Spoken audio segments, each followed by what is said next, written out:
Shalom, chers frères et sœurs dans le Seigneur.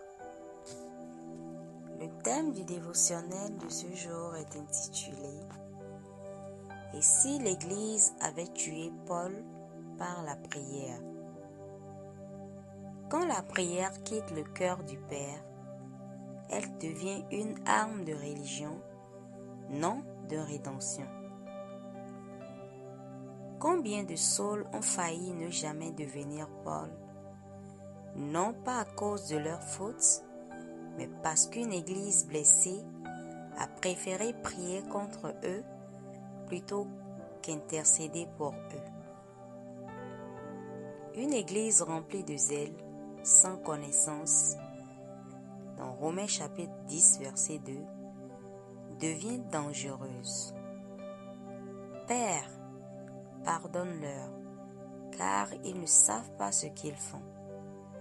Luc chapitre 23, verset 34. C'est le cri de Christ, même au sommet de la douleur.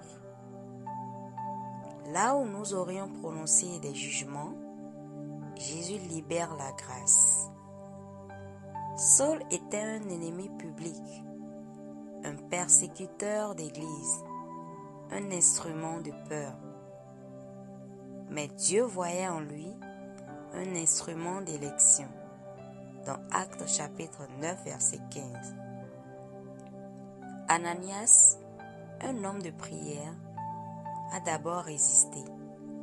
Mais Dieu lui dit, « Va, car cet homme est un instrument que j'ai choisi. » Actes chapitre 9, verset 15. Cela nous enseigne que la prière ne doit jamais naître de la peur ou du rejet, mais de la révélation. Quand tu pries, pose-toi la question. Cette prière libère-t-elle la vie ou la mort? Est-elle enracinée dans l'amour de Christ ou dans la peur, la colère ou l'amertume? Est-ce que je bâtis ou je détruis? Une église mature prie selon le cœur de Dieu, pas selon ses blessures. Le vrai réveil ne commence pas quand les ennemis tombent, mais quand les perdus se relèvent. Prière inspirée.